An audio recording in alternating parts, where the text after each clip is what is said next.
শহীদদের যে স্পিরিট ছিল, যে আকাঙ্ক্ষা ছিল, সে আকাঙ্ক্ষার আলোকে আমরা আমাদের দেশটাকে বিনির্মাণ করতে চাই। আমরা একটা জাতি আর কত রক্ত দিবে, এত রক্তের পরও আমরা যদি আমাদের দেশটাকে বিনির্মাণ করতে না পারি, তাহলে আমরা কখন পারবো? এখানে আমাদের কারো ব্যক্তিগত চাওয়া পাওয়া নেই।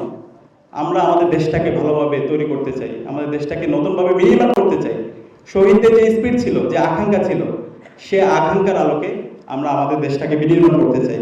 আমরা দেখতে পাচ্ছি এখন বিভিন্ন ধরনের থিওরিটিক্যাল ভায়োলেন্স হচ্ছে।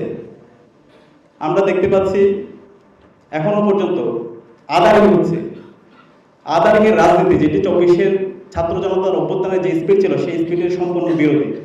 যে ওরা থাকলে আমরা যাব না, ওরা গেলে আমরা আসবো না। এখনো যদি এই ধরনের আদারিং চলতে থাকে, তাহলে এই ধরনের আদারিংয়ের মাধ্যমে আলটিমেটলি আমি ফেসিবাদের যে পারপাস আছে, তাদের পারপাসটাকে আমি সার্ভ করতেছি।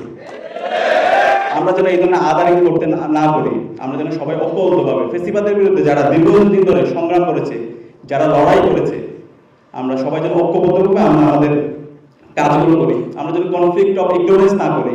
আমরা গত 16 বছর দেখতে পেয়েছি এখানে একটা জঙ্গিফিকেশন হয়েছে। কাউকে যদি কোরআন হাদিস অথবা ইসলামের যে সিম্বলগুলো আছে সেগুলোকে যদি পাওয়া যায়, তাকে জঙ্গি হিসাবে ট্যাগ দেওয়া অথবা তাকে ট্যাগিং করা। কেউ যদি ভালো কাজ করে, কেউ যদি দেশের কাজ করে, কেউ যদি ভালো কিছুর প্রতি কাউকে আহ্বান করে, তাকে বিভিন্নভাবে ট্যাগ দেওয়া হতো। সেই ট্যাগিং এর পলিটিক্সটা যেন আমরা এখন না করি।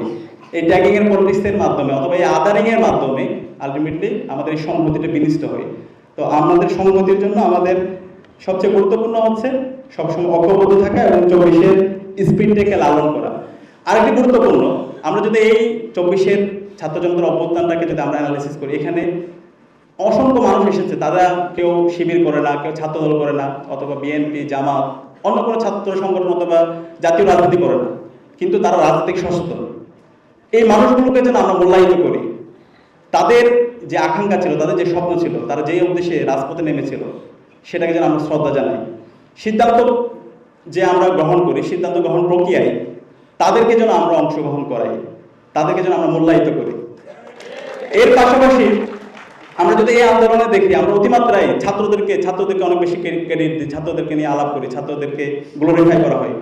কিন্তু এই যে 19 তারিখের পর থেকে 5 তারিখ পর্যন্ত যাত্রাবাড়িতে যারা নেমেছিল, এরা কি ছাত্র ছিল?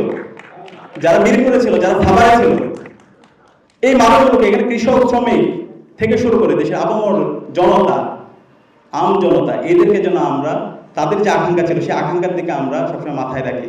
তাদেরকে যেন আমরা স্পেস দিই, তাদের কথাগুলো যেন আমাদের সিদ্ধান্ত গ্রহণ প্রক্রিয়া যেন আমাদের সবসময় আসে। তো এই বিষয়গুলো আমাদের প্রত্যাশা থাকবে।